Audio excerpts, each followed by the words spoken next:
चलो question answer we are discussing. Okay, तो सबसे पहले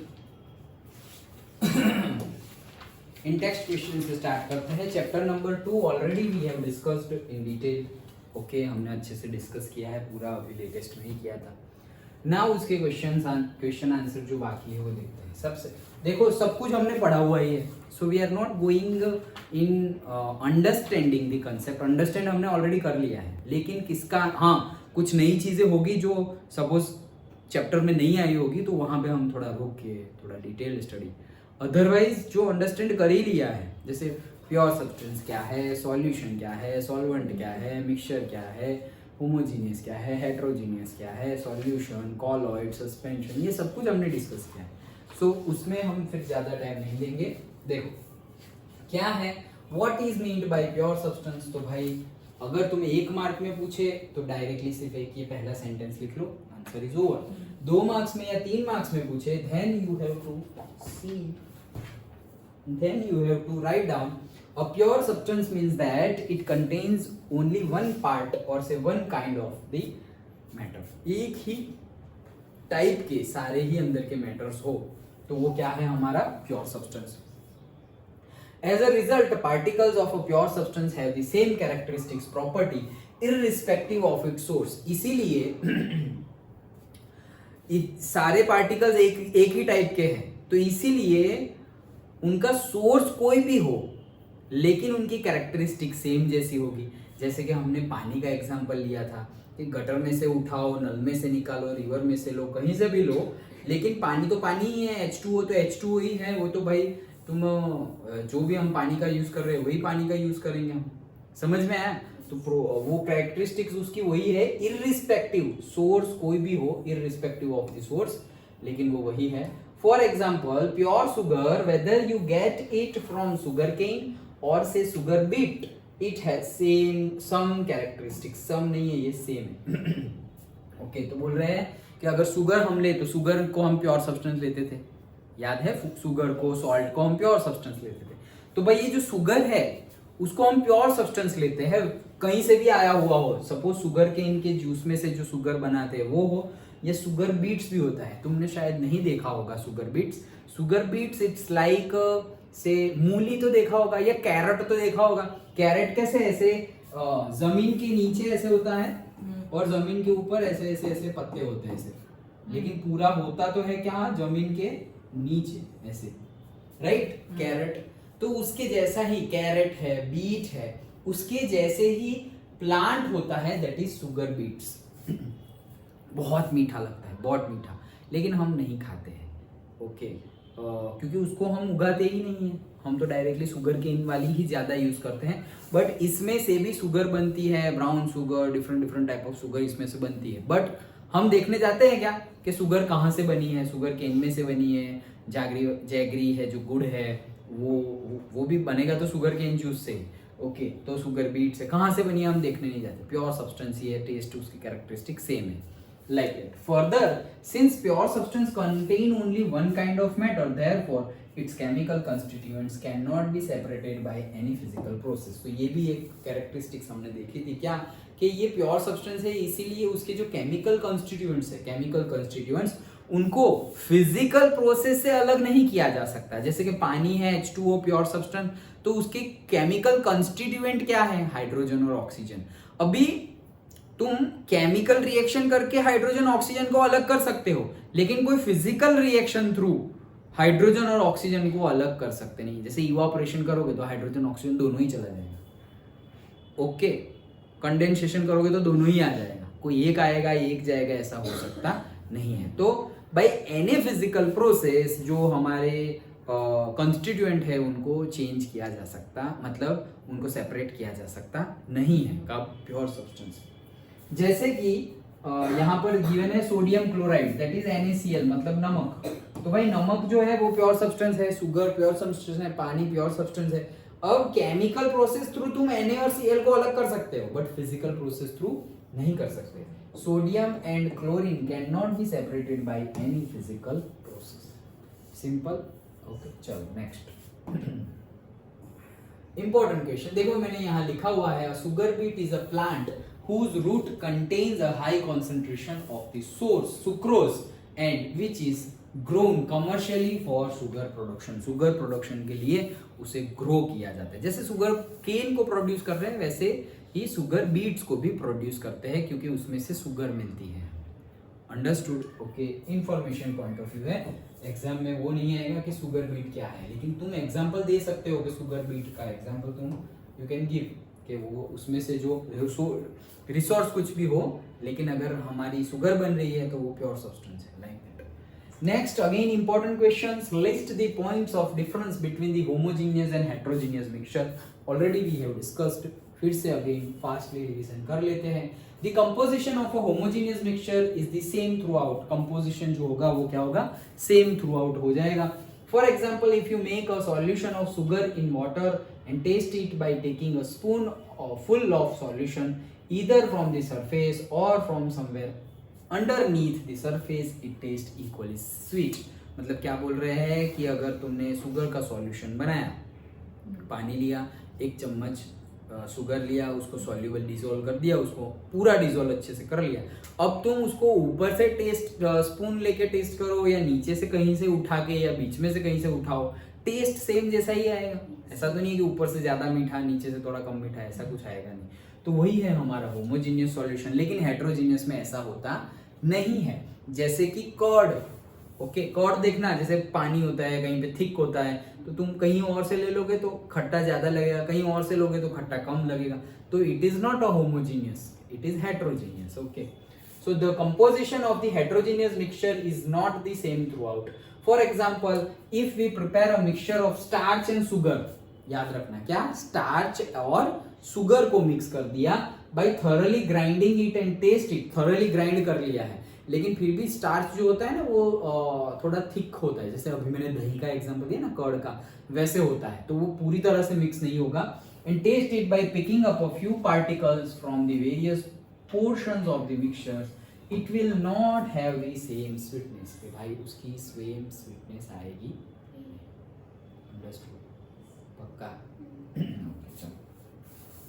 नेक्स्ट पॉइंट, अ होमोजेनियस मिक्सचर। देखो यहाँ पे 2 पॉइंट में ही कंप्लीट किया गया है। तुम ये एक ही पॉइंट को 2-3 पॉइंट में, ये एक पॉइंट को 2-3, तुम 5 पॉइंट बना के लिखो तो भी चलेगा, छोटे-छोटे। हाँ, तो इसीलिए हमें क्या करना है, हमें छोटे छोटे तुम 5 लिख दो, फिर वो पूछेंगे सपोज 4 मार्क में डिफरेंस पूछ लिया और हम 2 पॉइंट लिखेंगे तो वो सोचेंगे ओ भाई 2 ही मार्क दो, अरे भाई सब कुछ तो लिख दिया और क्या लिखे। तो फिर उनको पॉइंट वाइज चाहिए, तो फिर हम पॉइंट वाइज क्या करेंगे, डिफरेंट डिफरेंट पॉइंट्स में। अंडरस्टूड? समझ में आया? सो उसको तुम तोड़ सकते हो, जैसे कि ये यहाँ तक जहाँ फुल स्टॉप आए वहाँ तोड़ दो, फॉर एग्जाम्पल नए पॉइंट में लिख दो। A homogeneous mixture has no distinct boundaries। भाई होमोजेनियस मिक्सचर की कोई बाउंड्रीज होती नहीं, अलग थोड़ी दिखता है। जैसे हमने लेमन जूस बनाया तो पता ही नहीं चलता कि कौन सा, कहाँ सा लेमन है, कहाँ से शुगर है, कहाँ से पानी है, कुछ पता नहीं चलता। बारिश हो रही है।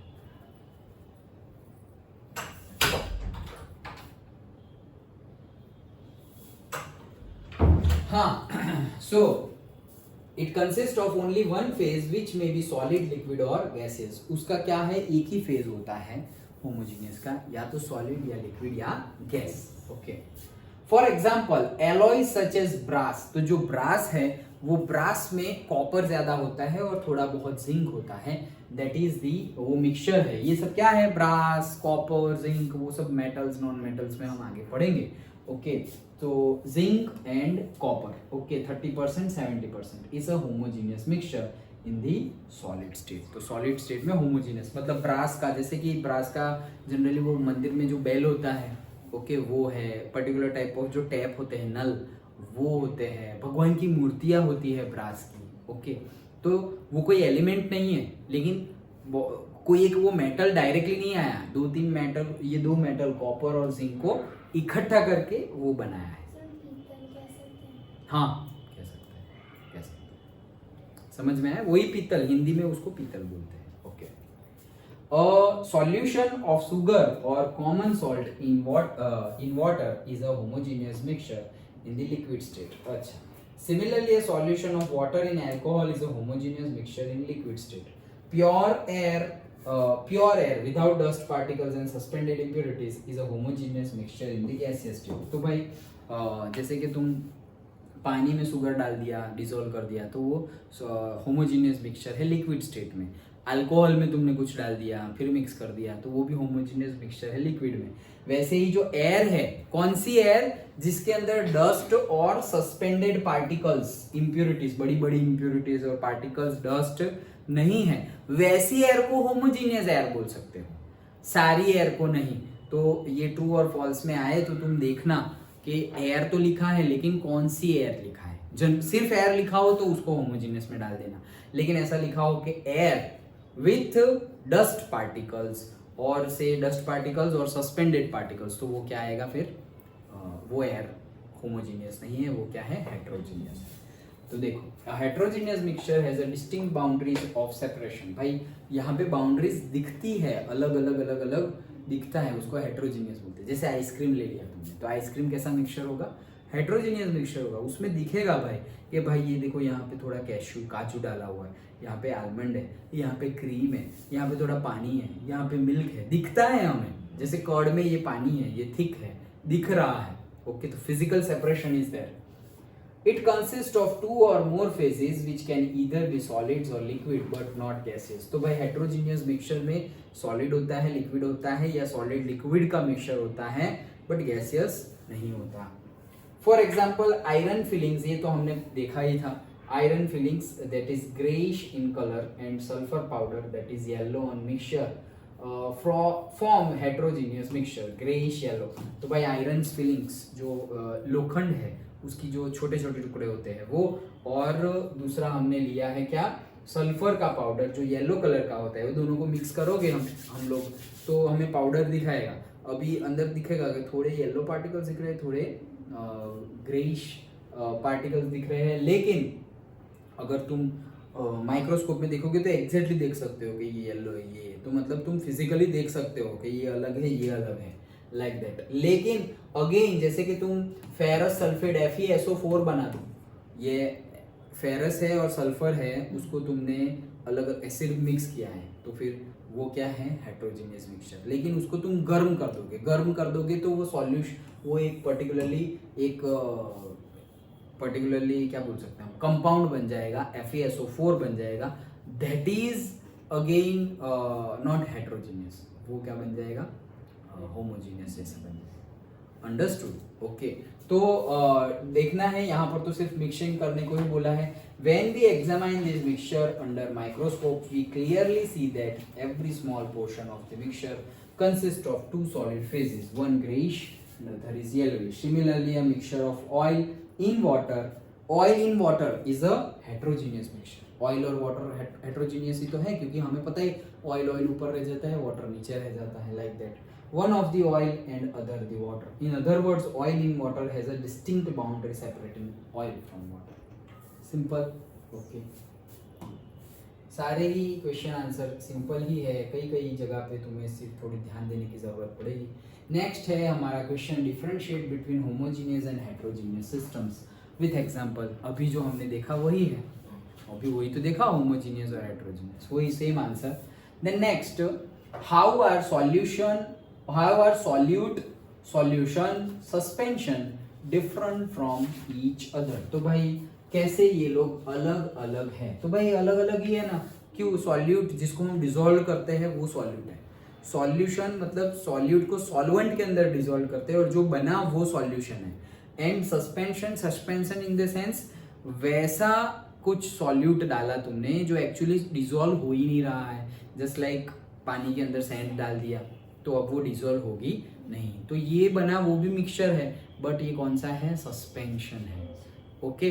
तो दोनों के बीच में डिफरेंस है ही, फिर भी अगर पूछे तो हम डेफिनेशन अभी लिख देंगे. Okay.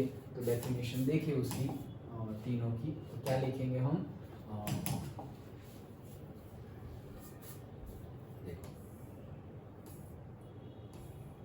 Solution. A solution is a homogeneous mixture. Solution mixture ही है, लेकिन कौन सा है? होमोजीनियस मिक्सचर है.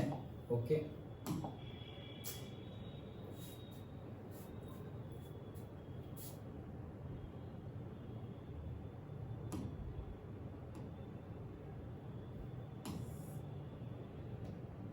हाँ, so solution is a homogeneous mixture of two or more substances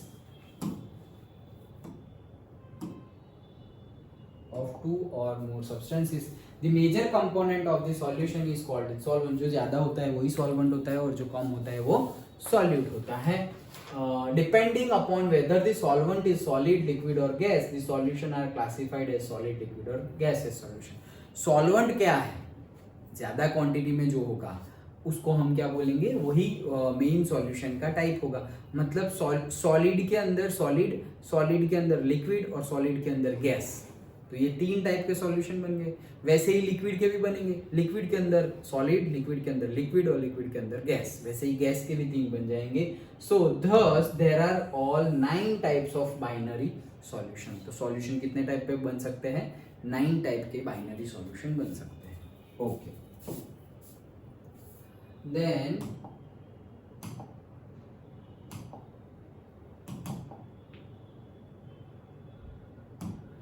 देखो सस्पेंशन की बात करते हैं. Okay, so suspension is a heterogeneous mixture. वो होमोजीनियस, ओके, सॉल्यूशन को हमने किस में लिया है? होमोजीनियस में लिया है. और ये हेट्रोजीनियस मिक्सचर है इन विच, ओके, तीन देखे थे ना मिक्सचर में हमने. ओके, सॉल्यूशन, फिर कॉलॉइडल और suspension. Okay, so in which the solute particles do not dissolve but remain suspended through out the bulk of the medium. मतलब वो डिसॉल्व होंगे नहीं पानी में, रेत, सैंड जैसा अभी एग्जांपल हमने लिया. The particles of a suspension are big enough. वो बड़े बड़े होते हैं. कितने बड़े होते हैं? 100 नैनोमीटर से ज्यादा बड़े होते हैं. मतलब देखो साइज याद रख लेना सबकी. ओके, जो हमारा सॉल्यूशन है, सॉल्यूशन उसमें क्या होता है? 1 नैनोमीटर से छोटी साइज वाले पार्टिकल्स होते हैं. देन सस्पेंशन होते हैं. सस्पेंशन, उसमें पार्टिकल्स कैसे होते हैं? उसमें पार्टिकल होते हैं 100 नैनोमीटर से बड़े होते हैं.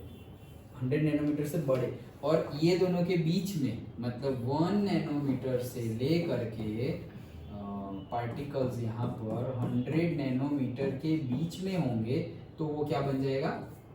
कॉलॉइडल्स.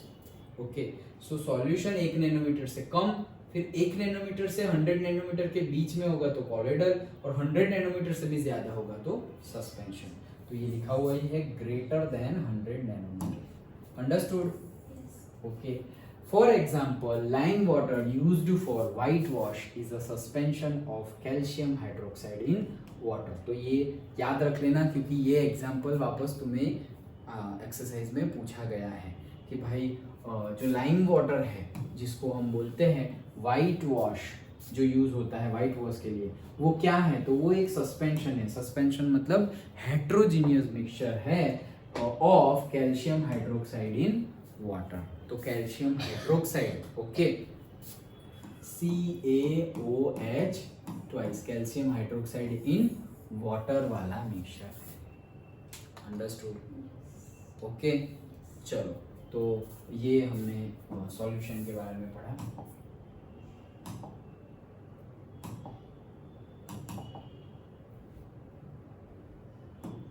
ओके, फिर ये तो पहले का है इसलिए यहाँ पर है, लेकिन कुछ बाकी था ना उसमें. सॉल्यूशन. हाँ, सॉल्यूशन तो हमने देखा ना. सॉल्यूशन, सॉल्यूट बाकी था जिसको डिसॉल्व करे, वो जो छोटे अमाउंट में हो, कम अमाउंट में हो, वो सॉल्यूट. ओके, देन यहाँ पे नेक्स्ट क्वेश्चन है हमारा, to make the saturated solution. Saturated solution बनाना है. सैचुरेटेड, हाँ, 36 gram of sodium chloride is dissolved in 100 gram of water. भाई इतना सोडियम क्लोराइड लिया हुआ है और इतना वाटर लिया हुआ है. चलो मुझे बताओ सॉल्यूट क्या है और सॉल्वेंट क्या है?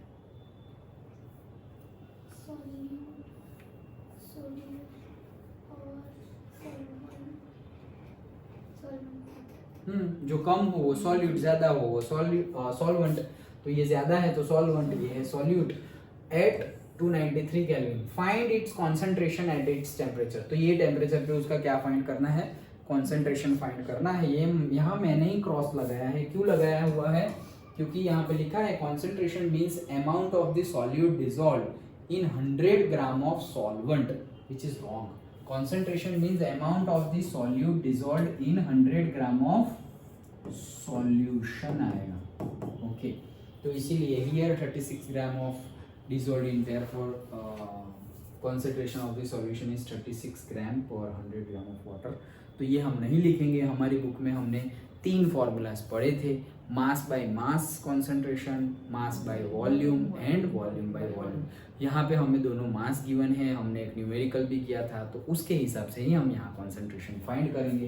तो क्या करेंगे, देखो हमारे पास है solute, okay, so mass of solute है हमारे पास 36 gram, then mass of solvent है हमारे पास 100 gram and mass of solution वो कितना होगा 100 plus 36 that will equals to 136 gram, यही होगा क्योंकि सॉल्यूशन तो दोनों को बिना के ही बनेगा। तो ये है, अब हमारा जो कॉन्सेंट्रेशन था, कॉन्सेंट्रेशन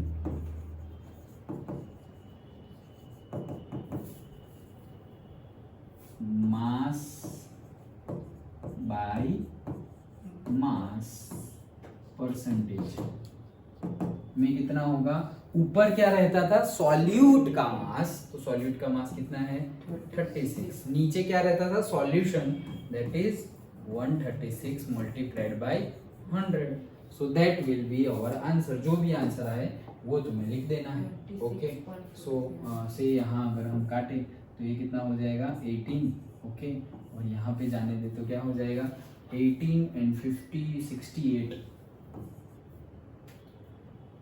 68 और एक काटे तो यहाँ हो जाएगा 9 और यहाँ जाने दे तो 34, ओके। अब 3 4 तो 7 तो नहीं होगा, 9 3 3 जा 9, 34 तो नहीं होगा, हाँ 100 को करना हो तो यहाँ क्या हो गया है 900 हो गया है, कितना हो गया है 900 डिवाइडेड बाई 34, ओके। तो 900 डिवाइड बाई 34 करेंगे उतना हमें परसेंटेज मिलेगा, अगर करना हो तो करो, दैट इज 900 डिवाइडेड बाई 34, सो 34 से 3 जा करेंगे तो 90 से दूर चला जाएगा, तो 2 जा ही करना पड़ेगा, तो 2 जा दैट इज 68, 68 तो यहाँ पे 70 दैट इज 20 22 और यहाँ पे आ गया है ऊपर से 0, सो 34 क्या करेंगे 34 से 6 जा करते हैं तो 6 4 जा 24, 4 and 2 204, ओके।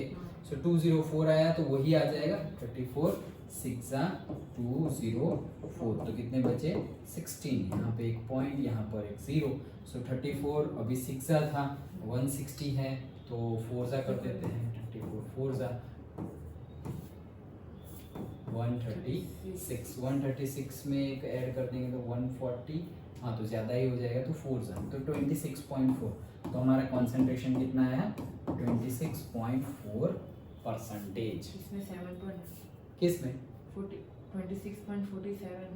हाँ तो आगे करना हो तो करेंगे ना, और आगे करना हो तो 4 किया ना, अब ये 160 आ गया है हमारा, ओके। तो ये 4 जा किया तो कितना आ गया 204 और 160 किया तो हमारा 4 जा में कितना आएगा 136 आएगा, तो 136 मतलब 20 और 4 तो 24, अब यहाँ पे 0 आएगा तो वापस क्या होगा 7, ओके। समझ में आया, ये तो हम अभी कितना किए चैप्टर 2 में डिवाइड वाला किए ना, long method long division method, तो वही सब है, ओके मैथ्स वाला। तो ये समझ में आ गया कॉन्सेंट्रेशन 26.4 कैसे आया पता चला, हमें ये नहीं लिख देना है क्योंकि ये गलती है, ओके। तुम्हें आंसर गिवन है ना इसमें, तो आ गया ना ये आंसर, ओके। तो ऐसे ही करना है, यहाँ पे बोल दिया गया है 36 ग्राम पर 100 gram of water which is wrong.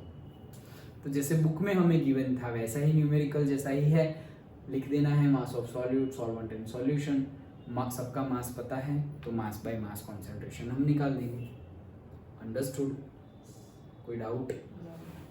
चलो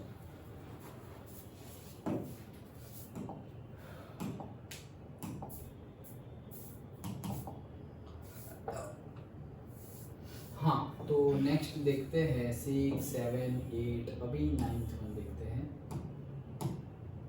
ओके। सो क्या बोल रहे हैं, classify the following, okay, classify the following as chemical और से फिजिकल चेंजेस। केमिकल और फिजिकल चेंजेस में क्लासिफाई करो तो सबसे पहले क्या है, कटिंग ऑफ ट्रीज। ओके, देखो अब दिखने में तुम्हें फिजिकल चेंज लगेगा और दिखने में केमिकल चेंज लगेगा, लेकिन तुम प्रॉपर्टीज याद करना जो हमने क्लास के टाइम पे, डिस्कशन के टाइम पे मैंने बताया था, वो याद रखना।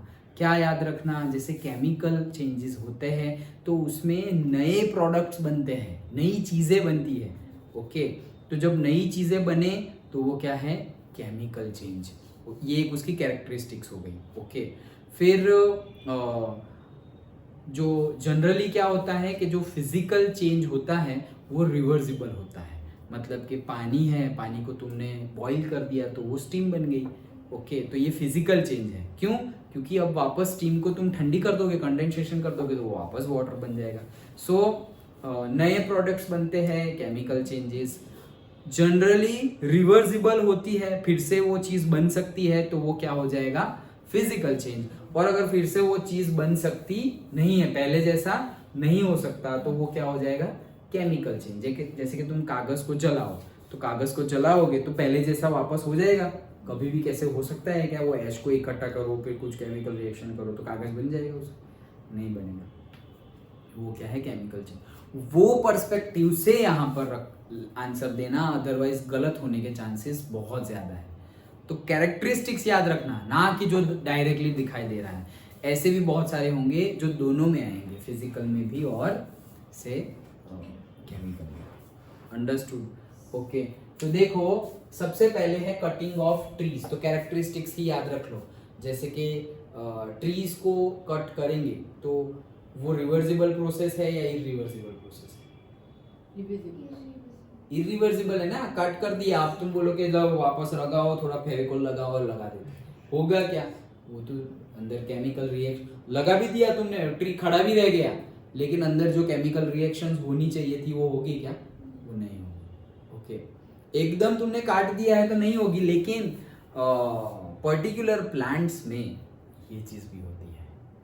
ओके, पर्टिकुलर प्लांट्स में ये चीज भी होती है, लेकिन तुमने मेन स्टेम को नहीं काटा होना चाहिए, कोई एक ब्रांच और वो हो ना, तो ये it is one type, biology में हम क्लास 10 में देखेंगे।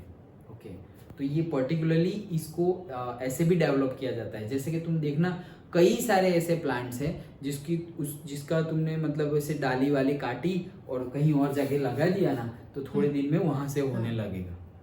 तो क्यों भाई, ये तो काटा हुआ है, फिर भी कैसे वो लग गया? लगता है। That is we will discuss in biology. Okay, so ये क्या हो जाएगा फिर, कटिंग ऑफ ट्रीज, वापस तो आ नहीं सकता, दैट मीन्स केमिकल हो जाएगा। ओके, सो देखो cutting of trees is a chemical change since all the chemical reaction stop. इसके अंदर जितनी भी केमिकल रिएक्शंस हो रही थी कि भाई फोटोसिंथेसिस रिएक्शन होना, उसमें ही क्या आ जाएगा कि कार्बन डाइऑक्साइड को गेन करना, वाटर वेपर को लेना, देन सनलाइट को लेना, फिर पूरी केमिकल रिएक्शन करके ग्लूकोज बनाना, कितना कुछ ट्रांसपीरेशन एंड ऑल, सब कुछ बंद हो जाएगा अगर तुमने काट दिया तो वो तो केमिकल चेंज है। And we can not get back the original tree from the wooden pieces. अब टुकड़े टुकड़े कर दिए, अब बोलोगे कि नहीं फिर से वापस पहले जैसा ट्री लाओ, वो आएगा नहीं, तो वो क्या है, केमिकल चेंज। यही गलती हो जाएगी बच्चों से, क्या लिख देंगे, फिजिकल चेंज। क्यों? अरे अभी ऐसा खड़ा था, काट दिया तो गिर गया, फिजिकल दिखने में देखो चेंज हो गया, chemical change. Understood? Okay, next, melting of butter in a pan. तो पैन में बटर का क्या हो जाना, मेल्ट हो जाना। तो वर्ड ही देखो क्या बोला है, मेल्टिंग। तो हमने सारी प्रोसेस देखी, सॉलिड में से लिक्विड होना मेल्टिंग है, लिक्विड में से गैसियस होना तो उसको तुम नाम दोगे बॉइलिंग, वैसे इवापोरेशन, देन वापस गैसियस में से लिक्विड में कंडेंसेशन, देन वापस लिक्विड में से सॉलिड तो सॉलिडिफिकेशन, फिर एक सब्लिमेशन देखा था। ओके, तो ये सारी ही प्रोसेस जो है उसका थोड़ा भी वर्ड आ जाए तो दैट मीन्स वो फिजिकल है, क्योंकि वो सारी फिजिकल प्रोसेस वापस हो सकती है। तो देखो ये भी फिजिकल होगी क्योंकि मेल्टिंग है। So melting of butter in a pan is a physical change since there is no change in the chemical composition of butter. अच्छा, वो मेल्ट हो गया तो क्या केमिकल कंपोजिशन चेंज हो जाता है क्या? वो तो जो है वो ही रहेगा बटर का, जैसे कि हमारा आइस है। ओके, तो हमें कहीं पे पानी डालना है, ओके मतलब जैसे कोई लेमन जूस है, अभी लेमन जूस में तुम्हें ठंडा पानी डालना है, लेकिन तुम ठंडा पानी ना डालकर तुम उसमें आइस डाल रहे हो, तो कुछ फर्क पड़ेगा क्या? वो भी पानी है, आइस मेल्ट होगा और वो भी पानी है, सेम ही पानी है, कोई अलग पानी नहीं है। तो केमिकल कंस्टिट्यूएंट चेंज होते नहीं है, वो मेल्ट होगा फिर भी, यहाँ भी H2O था, अंदर भी H2O है। वैसे ही बटर में भी पहले भी जो कंटेंट था वही है और मेल्ट होने के बाद भी वही रहेगा, मेल्ट होने के बाद चेंज होने वाला नहीं है, तो वो फिजिकल चेंज है। Only the physical state changes from solid to liquid. सिर्फ सॉलिड टू लिक्विड में क्या होता है, फिजिकल उसका फॉर्म चेंज हो जाता है, पहले सॉलिड था अब क्या हो गया, लिक्विड हो गया, मेल्ट हो गया, इसलिए। समझ में आया?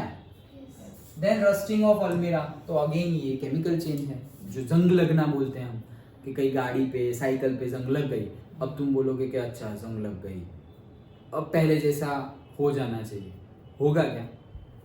वो मटेरियल पहले जैसा, अगर तुम कोई पर्टिकुलर पाउडर मटेरियल लिक्विड लाके साफ करोगे तो पहले जैसा हो जाएगा, लेकिन हमें लगता है पहले जैसा हो गया, सरफेस छोटी हो जाती है, सरफेस रिमूव हो जाती है। मतलब तुम्हारी सपोज सरफेस की इतनी थिकनेस हो, अब यहाँ पे रस्टिंग लग गया, तुम साफ करोगे ना तो पहले जैसी नहीं दिख जाएगी, लेकिन पहले तुम्हारी थिकनेस इतनी थी, अब तुम्हारी थिकनेस सिर्फ इतनी हो गई। इतनी कहाँ चली गई? वो जो तुमने साफ किया ना उसमें चली गई। ओके, तो रस्टिंग ऑफ अलमीरा और वॉट एवर, रस्टिंग जो हो रहा है, rusting is a chemical. Again rusting में नए कंपोनेंट, नए प्रोडक्ट बनते हैं। ओके, रस्टिंग में नई चीजें बनती है ना। ये रस्ट था क्या पहले अलमारी पे, साइकिल पे रस्ट था? कोई भी फॉर्म में रस्ट था क्या? कोई भी फॉर्म में नहीं था। तो कहाँ से बनाए भाई? ये आयरन है, आयरन के ऊपर यहाँ से उसने मॉइस्चर कंटेंट लिया, ऑक्सीजन है, सब कुछ मिक्स करके उसने कुछ नई चीज बना दी जिसको हमने बोल दिया रस्ट। ओके, और वापस वो रिवर्सिबल नहीं है, तो वो क्या चेंज हो गया? केमिकल चेंज हो गया। अच्छे से, हाँ लग रहा है बहुत इजी है और इजी है, लेकिन समझ के ऐसे तुरंत आंसर मत दे देना, समझना। Okay, then boiling of water to form steam, again word आ गया बॉइलिंग, तो physical change. Okay, so rusting is a almeric chemical change since during the rusting new chemical compound called hydrated iron oxide, rust को क्या बोला जाता है? hydrated iron oxide, वो बनता है। इसीलिए boiling of water is a physical change because during the change only change of state occurs from liquid to steam without any change in its chemical composition. Okay, simple है।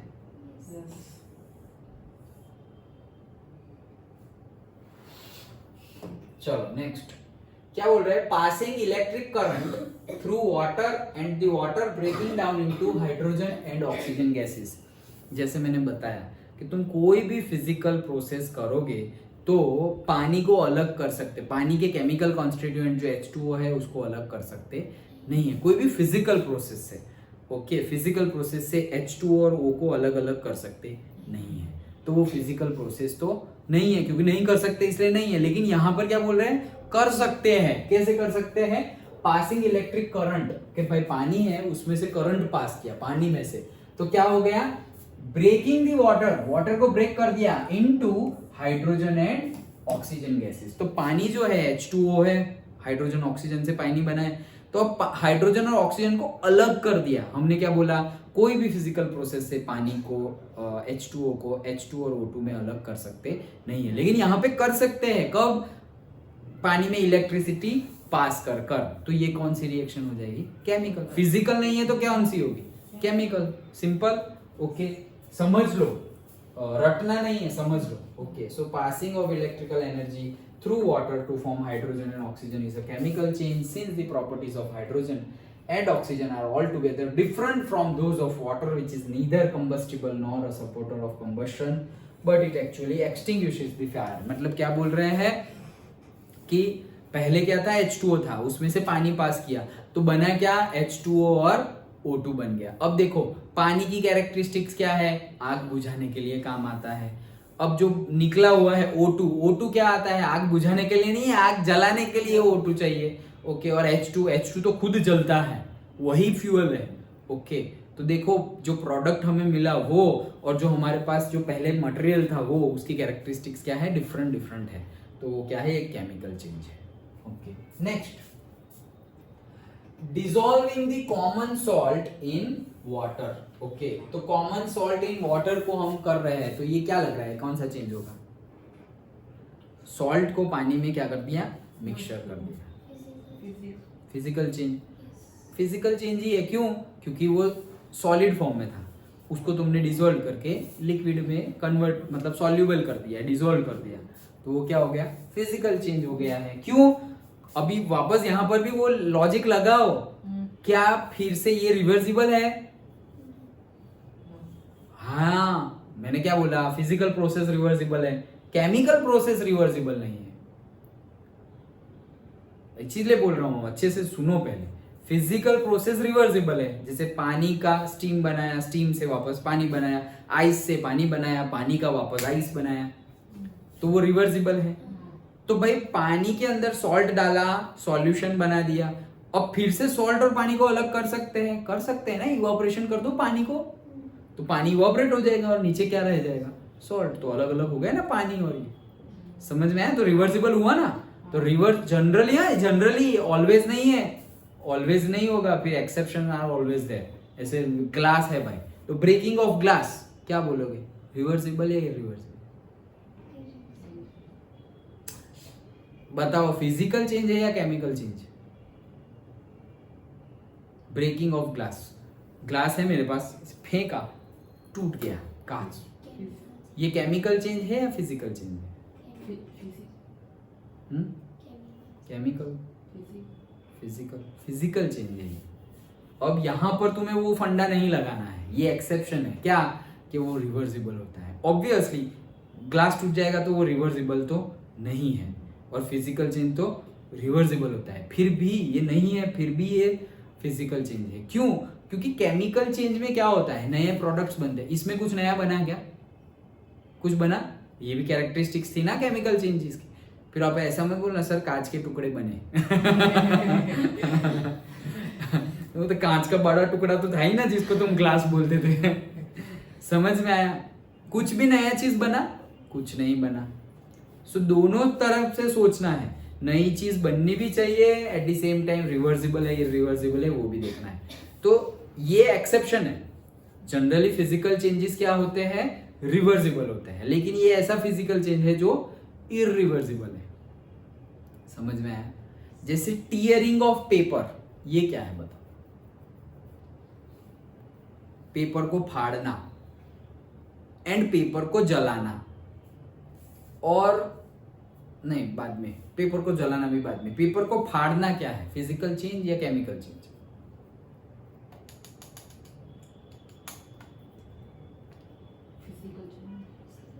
Physical, correct.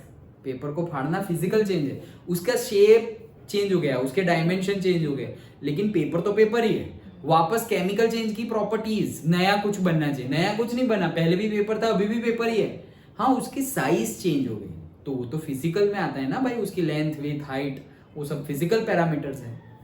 समझ में आया? तो ये ऐसा exception हो सकता है। और पेपर को जलाना, वो केमिकल चेंज हो जाएगा। ओके, अब देखो यहां भी हमने क्या बोला, physical changes are mostly reversible. तो यहाँ पे रिवर्सिबल नहीं, पेपर को तुमने फाड़ दिया, अब तुम बोलोगे ज्वाइन करो, सर फेविक्विक से सेलो टेप मारा है, कुछ किया, ज्वाइन किया, नहीं, वो नहीं, पहले जैसा तो नहीं होगा। But these are exception.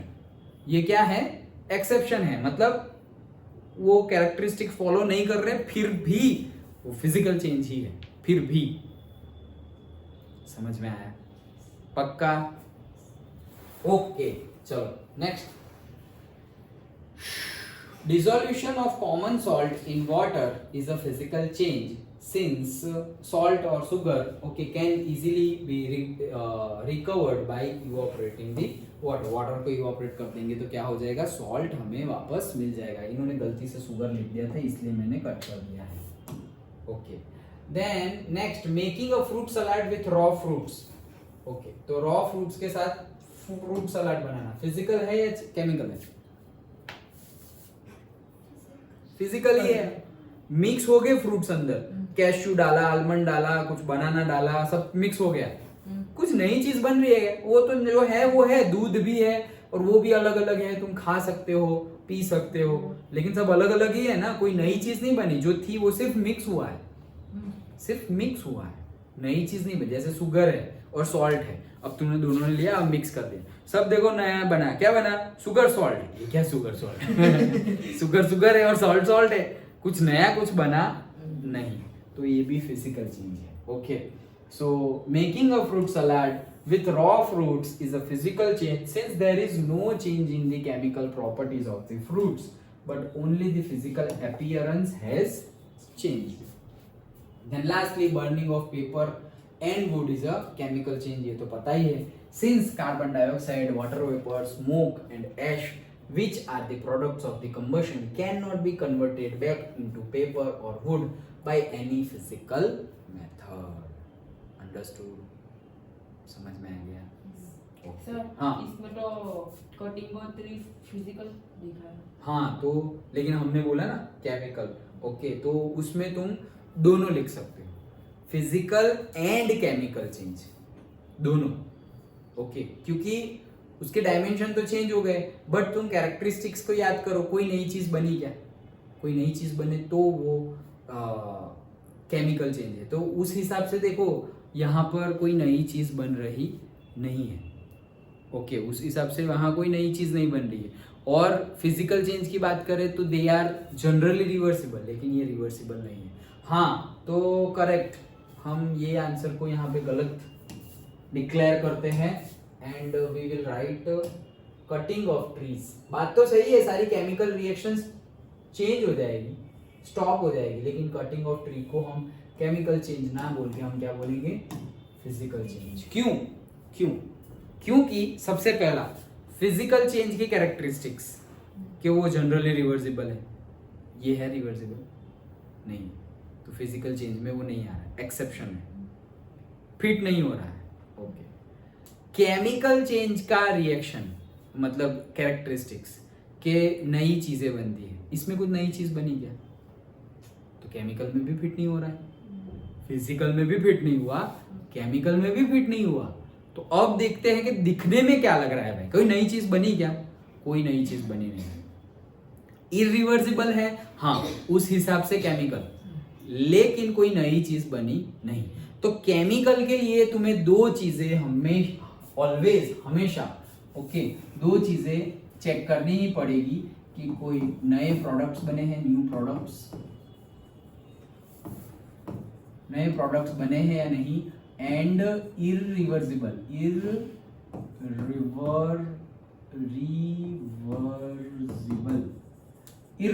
ये दो चीज हो तो तुम लिख दो केमिकल प्रोसेस और केमिकल चेंज, अदरवाइज तुम क्या लिखोगे? Physical change. अंडरस्टूड? अब देखो फटाफट चेक करते हैं, समझ में आ गया? यस। दो चीजें चेक करनी है सबसे पहले तुम्हें, तुम फिजिकल चेक करना है ऐसा सोचो ही मत, तुम्हें केमिकल ही चेक करना है। केमिकल चेक कर लिया, वो नहीं होगा तो क्या होगा? फिजिकल होगा। ओके, तो चलो फटाफट देखते हैं। दो चीजें मुझे देखनी है केमिकल में, नए प्रोडक्ट्स बने वो, और वो इरिवर्सिबल है या नहीं। तो चलो, कटिंग ऑफ ट्रीज, नए प्रोडक्ट बन रहे हैं? नो। नहीं बन रहे हैं। इरिवर्सिबल है? नो। इरिवर्सिबल ही तो है, ट्री को कट कर दोगे फिर वापस ट्री आएगा क्या? नो। तो इरिवर्सिबल हुआ ना, रिवर्सिबल मतलब वापस उसके जैसा आ जाना। सो रहे हो क्या? ध्यान दो, फटाफट बोल रहा हूँ इसलिए शायद ऐसा हो रहा है ना, थोड़ा आराम से। चलो, कटिंग ऑफ ट्रीज, दो चीजें हमें चेक करनी है केमिकल चेंज के लिए। एक पहली चीज नए प्रोडक्ट बनने चाहिए, और दूसरी चीज वो इरिवर्सिबल होनी चाहिए, मतलब वो रिवर्सिबल नहीं होनी चाहिए, मतलब जो बन गया वापस आने वाला नहीं है। वैसा होगा तो केमिकल चेंज है, अदरवाइज फिजिकल चेंज। तो कटिंग ऑफ ट्रीज, नए प्रोडक्ट बन रहे हैं? नो। नहीं बन रहे, नए प्रोडक्ट ही नहीं बन रहे हैं। ओके, तो केमिकल चेंज में आएगा नहीं, तो डायरेक्टली क्या आ जाएगा हमारा? Physical change. Melting of butter in a pan, नया प्रोडक्ट बन रहा है? नहीं बन रहा है, again physical change. Rusting of अलमेरा, नया प्रोडक्ट बन रहा है? हाँ, रस्ट नया बना तो केमिकल चेंज। अच्छा, ये हुआ। दूसरा, इरिवर्सिबल प्रोसेस है क्या? हाँ, इरिवर्सिबल ही तो है, क्योंकि रस्ट तो बन गया, वो बन गया, डन। तो ये chemical change. Boiling of water, again physical change. Passing electricity, तो भाई नया कोई प्रोडक्ट बना क्या? तो नया ही बना ना, था पानी, नया क्या बना? हाइड्रोजन बना और ऑक्सीजन बना, अलग अलग बने, ओके, हाइड्रोजन और ऑक्सीजन नए बने। अच्छा, क्या ये इरिवर्सिबल है क्या? तो भाई इरिवर्सिबल तो यहाँ पे थोड़ा ट्रिकी हो जाएगा। इरिवर्सिबल तो नहीं है, रिवर्सिबल है। हाइड्रोजन ऑक्सीजन को इकट्ठा करके तुम पानी बना सकते हो, लेकिन अगेन उसके लिए पर्टिकुलर होने चाहिए temperature and all. Okay, pressure temperature होना चाहिए, नहीं तो एटमॉस्फेयर में तो हाइड्रोजन भी है और ऑक्सीजन भी है, भाई इकट्ठा हो के तुम सब पानी बना दो, ऐसा नहीं होता। नहीं तो सारे ही एटमॉस्फेयर का ऑक्सीजन हाइड्रोजन इकट्ठा हो के पानी ही बनता रहता, तो क्या नया ही पानी बनता रहता है हमेशा? नहीं, ऐसा नहीं होता। अंडरस्टूड? तो वो केमिकल चेंज है। Dissolving common salt in water, तो वो फिजिकल चेंज है, नया कुछ नहीं बनता। फ्रूट सलाड में भी नया कुछ नहीं बनता, तो physical change. Burning of paper में नए गैसेस बनते हैं और पेपर चला गया, अब इरिवर्सिबल है, वापस पेपर आ नहीं सकता, तो वो क्या है? Chemical change. तो ये yes correction, cutting of trees को हम क्या लिखेंगे? Physical change. इन्होंने जो एक्सप्लेनेशन दिया हुआ है वो है सही क्या? Since all the chemical reaction stop, कि केमिकल रिएक्शंस जो ऑलरेडी चल रही होगी, जैसे मैंने बताया था फोटोसिंथेसिस रिएक्शन एंड ऑल, वो सब क्या हो जाएगी? स्टॉप हो जाएगी। तो सही है, स्टॉप ही हो जाएगी, लेकिन फिर भी उसको हम किस में लिखेंगे? फिजिकल चेंज में लिखेंगे। अंडरस्टूड? ओके, चलो नेक्स्ट है हमारा try segregating things around you as pure substance and mixtures. तो भाई प्योर सब्सटेंस और मिक्सचर में हमें सेग्रीगेट करना है। सिंपल है ये तो, करेक्ट? इतना तो आता ही है ना? ओके, चलो। सो प्योर सब्सटेंस, भाई डिस्टिल्ड वाटर जो है तो वो तो प्योर सब्सटेंस ही है, पानी प्योर सब्सटेंस है। देन कर्ड, मैंने पहले ही बताया, वो मिक्सचर है, अलग अलग हम देख भी सकते हैं सब्सटेंस को। डायमंड, वो तो प्योर सब्सटेंस, हर तरीके से सेम ही दिखेगा तुम्हें, सेम शाइन करेगा diamond. Then ice cream, again ice cream is a mixture, तुम्हें कुछ कैडबरी चॉकलेट दिखेगी, दूध दिखेगा, क्रीम दिखेगा, अलग अलग चीजें दिखेगी, मिक्सचर है वो। केरोसिन ऑयल, तो केरोसिन ऑयल भी मिक्सचर है। क्यों मिक्सचर है? लगेगा होमोजेनियस, जैसे दूध। ओके, दूध, तो दूध is not a pure substance, it is a mixture. हमने लिया था कॉलॉइड में, तो कॉलॉइड किस में आता है? मिक्सचर में ही तो आता है। तो milk is not pure substance, दिखने में तो लग रहा है कि प्योर सब्सटेंस है, but it is not there. वैसे ही केरोसिन भी मिक्सचर ही है, भले ही दिखने में ऐसे भाई नीला पानी जैसा लगे, लेकिन वो मिक्सचर है। क्यों? क्योंकि उसमें कार्बन, हाइड्रोजन, बहुत सारे कॉन्स्टिट्यूएंट्स क्या हुए हैं? मिक्स हुए हैं, तो that is mixture. Then cooking oil, तो कुकिंग ऑयल भी क्या है? मिक्सचर है, सेम, बहुत सारी चीजें अंदर, प्रोटीन, फैट, ये वो बहुत कुछ चीजें होती है।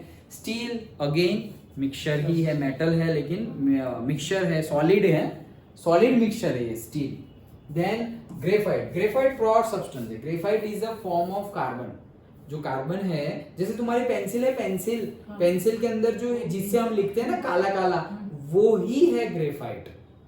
वो जो जिससे हम लिखते हैं पेंसिल की जो लीड है वो क्या है? ग्रेफाइट। तो वो तो थ्रू आउट सेम ही होती है, तो वो प्योर सब्सटेंस है।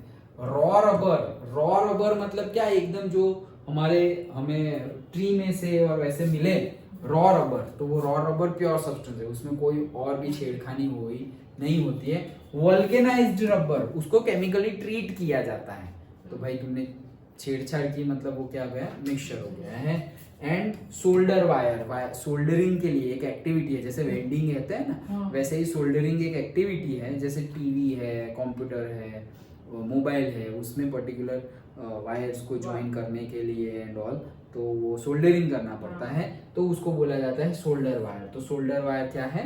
मिक्सचर है, क्योंकि वायर है ना, तो वायर बहुत सारे एलिमेंट्स को इकट्ठा करके बनेगा, तो वो मिक्सचर है। सिंपल, याद रहेगा ना? ओके, चलो बताओ, हनी इज अ मिक्सचर और प्योर सब्सटेंस? हनी, हाँ,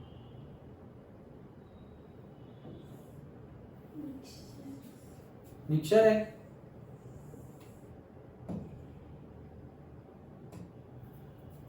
मिक्सचर ही है। ओके, क्यों? बहुत सारी चीजें होती है, मिक्सचर और प्योर सब्सटेंस है। मैं ऐसा नहीं बोल रहा होमोजीनियस और हेट्रोजीनियस, उसकी बात नहीं कर रहा हूँ। मिक्सचर और प्योर सब्सटेंस, भाई हनी में बहुत कुछ होता है, शुगर होती है, पानी होता है, कार्बन होता है, बहुत कुछ, सुक्रोज होते हैं, बहुत कुछ होता है, तो वो क्या है?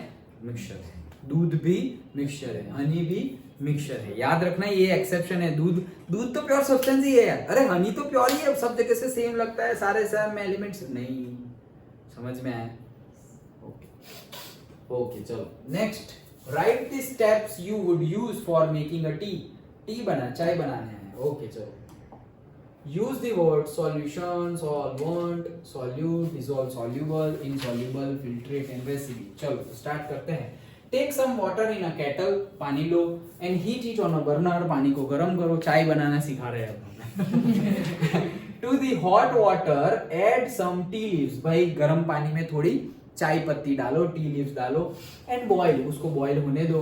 वाटर एक्ट्स एज सॉल्वेंट, तो वाटर ज्यादा था ना अमाउंट में, तो वो सॉल्वेंट है। टी लीव्स डाल दी है तुमने। While tea leaves contains the solute caffeine, तो जो कैफीन है वो किसमें है? टी लीव्स में है। ओके तो वो उसके अंदर है, वो सॉल्यूट है। Caffeine being soluble in water dissolves to form brownish black mixture. तो अब ये चाय पत्ती के अंदर जो कैफीन है वो क्या करेगा? सॉल्यूबल हो जाएगा पानी में और ब्राउनिश ब्लैक मिक्सचर बनाएगा। अभी दूध नहीं डाला तो वो जो काढ़ा होता है वो कौन से कलर का होता है? ब्राउनिश ब्लैक मिक्सचर होता है। To the mixture add some sugar, तो भाई अब ये जो मिक्सचर है उसमें तुम क्या डाल दो? थोड़ी शुगर डाल दो। देखो चाय बनाना आ जाएगा तुम्हें आज। ओके तो शुगर डाल दो। And milk and boil again, तो भाई शुगर डाल दो और थोड़ा मिल्क डाल दो और फिर क्या करो? फिर से बॉईल करो। Understood? Okay. The sugar and milk also act as solute, भाई शुगर भी अंदर सॉल्यूबल हो जाए, मिल्क भी अंदर सॉल्यूबल हो जाने वाला है। ओके डिसॉल्व हो जाएगा, इन द सेंस मिक्स हो जाएगा अच्छे से। सो डिसॉल्व इन सॉल्वेंट वाटर। तो देखो यहाँ पे चाय पानी वाली चाय है, क्यों? ज्यादा क्वांटिटी में क्या है? पानी। हमें दूध वाली पीनी हो तो फिर हमें सॉल्वेंट के तौर पे मिल्क लेना पड़ेगा। Okay filter the mixture through the sieve, तो जो छन्नी होती है सीव, उससे हमें क्या करना है? फिल्टर कर देना है। ऊपर क्या रहेगा भाई? चाय पत्ती और वो सब ऊपर रह जाएगा। Okay the tea leaves being insoluble remain as residue on the sieve, तो भाई टी लीव्स ऊपर रह जाएगी। White a hot solution of caffeine, caffeine sugar और मिल्क का हॉट सॉल्यूशन जिसे हम टी बोलते हैं वो हमें नीचे मिल जाएगा। उसको क्या बोलते हैं? फिल्ट्रेट। उसको क्या बोला जाता है? फिल्ट्रेट। मतलब फिल्टर करने के बाद जो तुम्हें मिलता है उसको क्या बोला जाता है? फिल्ट्रेट। अंडरस्टूड? आ गया चाय बनाना? अदरक डालना भूल गए। अदरक बगैर की चाय है। अदरक डालना भूल गए। चलो नेक्स्ट क्या बोल रहे हैं? Pragya tested the solubility of 3 different substances at different temperatures and collected the data as given below. तो भाई ये सारे क्या है? हमारे सॉल्यूट। ओके पानी में 100 ग्राम वाटर में उसको बना रहे हैं और क्या बना रहे हैं? सैचुरेटेड सॉल्यूशन है। ओके मतलब कि 100 ग्राम वाटर में एट 283 केल्विन टेम्परेचर पे कितना पोटेशियम नाइट्रेट लेंगे सो दैट वो क्या करेगा? एक सैचुरेटेड सॉल्यूशन बन जाएगा। मतलब 100 ग्राम ऑफ वाटर लिया। अब सोचो 1 ग्राम पोटेशियम नाइट्रेट लिया, अंदर डाला, डिसॉल्व हो गया। दूसरा 1 ग्राम डाला तो अब टोटल 2 ग्राम हो गए, डिसॉल्व हो गया। तीसरा 1 ग्राम, जैसे वो पहले स्टार्टिंग किया था हमने कि भाई लेमन जूस है या फिर पानी है, 1 चम्मच 2 चम्मच चीनी, 3 चम्मच 4 चम्मच 10 चम्मच डाल दी। अब 11वीं चम्मच अंदर डिसॉल्व ही नहीं हो रही है, दैट मीन्स वो सैचुरेटेड हो गया है। वही तो भाई 1-2 में कुछ नहीं हो रहा है, 21 ग्राम पोटेशियम नाइट्रेट डाल दोगे तो वो क्या हो जाएगा? सैचुरेट हो जाएगा। समझ में है? तो 21 ग्राम से पहले वो अनसैचुरेटेड है और 21 ग्राम पर वो सैचुरेटेड है और 21 ग्राम से ज्यादा पे वो सुपर सैचुरेटेड। अंडरस्टूड? अब वापस यहाँ पे दूसरा भी दिया हुआ है 32 ग्राम, लेकिन वो टेम्परेचर डिफरेंट है, 10 डिग्री बढ़ गया है, 293 केल्विन। हमने देखा था कि अगर सैचुरेटेड सॉल्यूशन को अनसैचुरेटेड बनाना हो तो कैसे करेंगे? टेम्परेचर को बढ़ाओ, टेम्परेचर को बढ़ाओगे तो और ज्यादा सॉल्यूट को तुम डिसॉल्व कर सकते हो। ओके तो टेम्परेचर बढ़ाया तो और ज्यादा डिसॉल्व हुआ, और टेम्परेचर बढ़ाया और ज्यादा डिसॉल्व हुआ, और टेम्परेचर बढ़ाया और ज्यादा डिसॉल्व हुआ, और टेम्परेचर बढ़ाया और ज्यादा डिसॉल्व हुआ। समझ में आया? सब में ही ऐसा किया है, सब में ही ऐसा किया है। अंडरस्टूड? तो भाई ये तो पता चला। आगे, what mass of potassium nitrate would be needed to produce a saturated solution of potassium nitrate in 50 grams of water at 313 kelvin. तो पहले समझो, तुम्हें सैचुरेटेड सॉल्यूशन बनाना है। भाई बना के तो दिया है, और क्या बनाना है, लेकिन बना के किस में दिया है, 100 ग्राम ऑफ वाटर में दिया है। और अब अब क्या किस में बनाने को बोल रहे हैं, 50 ग्राम ऑफ वाटर को बनाने के लिए बोल रहे हैं।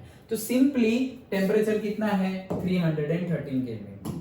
टेम्परेचर कितना है, 313 केल्विन। किसका है, पोटेशियम नाइट्रेट की बात हो रही है। तो हमारा अगर ये डेटा पे से समझ लो, 313 kelvin potassium nitrate, that means कि हमारे पास 62 ग्राम ऑफ से पोटेशियम नाइट्रेट होगा एज अ क्या, सॉल्यूट, एंड 100 ग्राम होगा हमारे पास वाटर एज अ सॉल्वेंट। तो हमारा सैचुरेटेड सॉल्यूशन बनेगा। वही है 62 ग्राम, दिस मच टेम्परेचर इन 100 ग्राम, तो वो सैचुरेटेड सॉल्यूशन बनेगा। ये इतना होगा, इतने टेम्परेचर पे तुम्हारे पास इतना पोटेशियम नाइट्रेट है, इतना पानी है, तो तुम्हारा सैचुरेटेड सॉल्यूशन बनेगा। ये तो गिवन ही है, इसमें कोई डाउट नहीं। अब ऐसा बोल रहे हैं कि 50 ग्राम 50 ग्राम वाटर में कितना है, तो देखो 100 ग्राम वाटर में इतना है, तो 100 का आधा करेंगे तो 50 ग्राम हो जाता है। तो 100 का आधा किया तो कितना हो गया, 50 ग्राम ऑफ वाटर। तो भाई वैसे ही 62 ग्राम का आधा कर दो तो कितना हो गया, 31 gram of potassium nitrate. That's it. तो क्वेश्चन क्या था हमारा कि व्हाट मास, कितना मास चाहिए पोटेशियम नाइट्रेट का, 31 ग्राम मास चाहिए पोटेशियम नाइट्रेट का। अंडरस्टूड? ये देखो इन्होंने ये कैलकुलेशन करके लाए हैं, बट मैंने तुम्हें सिंपली बता दिया है।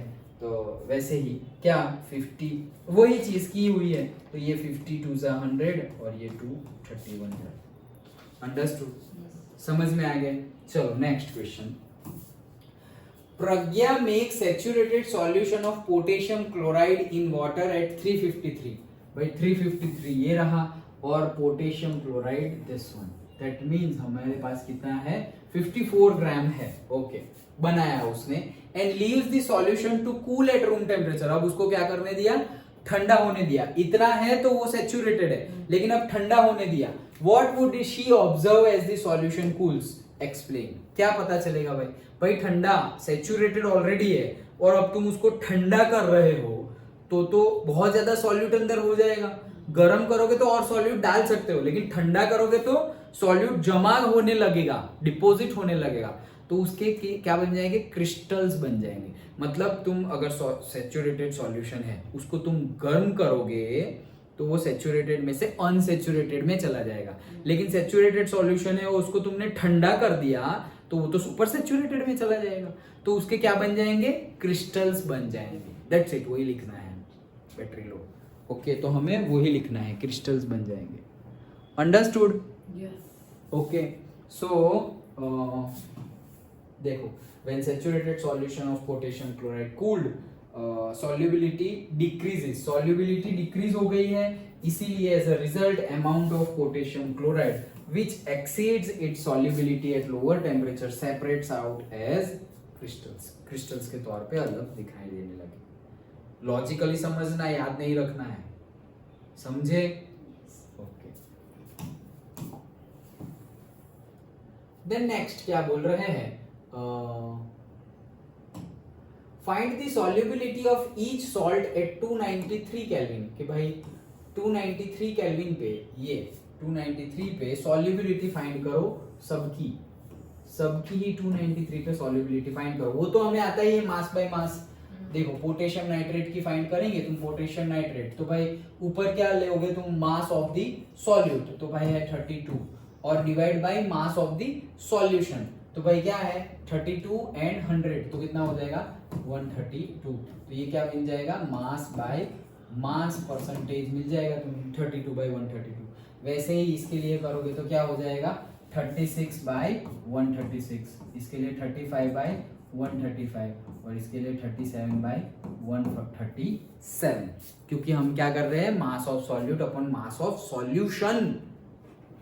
ओके, तो सॉल्यूशन का कैसे मिलेगा, हमने ऑलरेडी न्यूमेरिकल किए हैं, सॉल्यूट और सॉल्वेंट को इकट्ठा कर दो तो सॉल्यूशन का मिल जाएगा। अंडरस्टूड। तो हमने सबके फाइंड कर ली।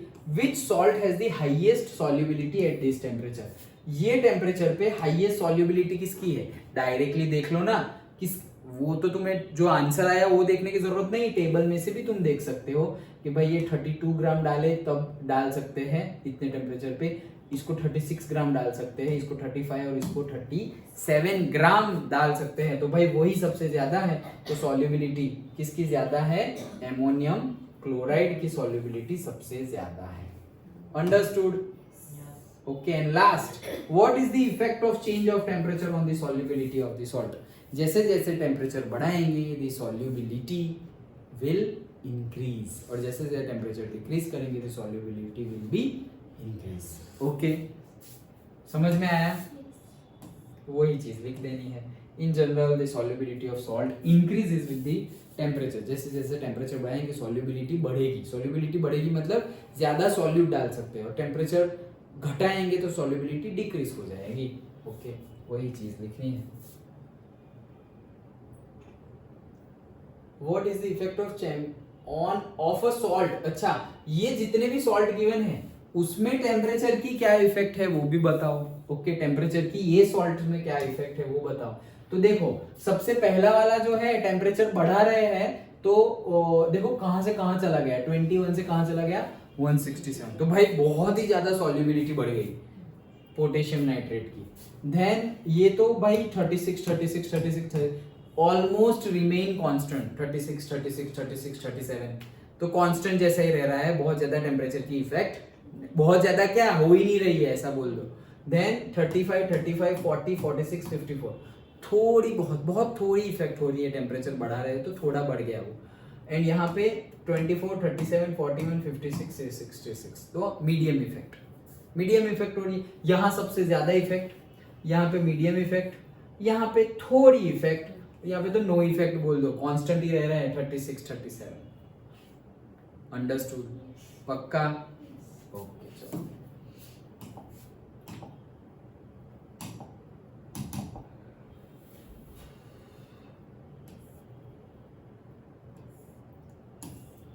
सो दिस इज अगेन जो हमने देखा था सॉल्यूशन कॉलोइड और वो वही है। तो अगेन इतना रखते हैं आज, कल देख लेंगे। ओके, सो विद दिस हमारा it will take more than से 10-15 मिनट्स में हमारा ये कंप्लीट हो जाएगा। After that we will discuss something else. तो ये तो साइंस के फिर हमारे दोनों चैप्टर के कंप्लीट हो जाएंगे, तो ये हम कल कंप्लीट करेंगे। ओके, तो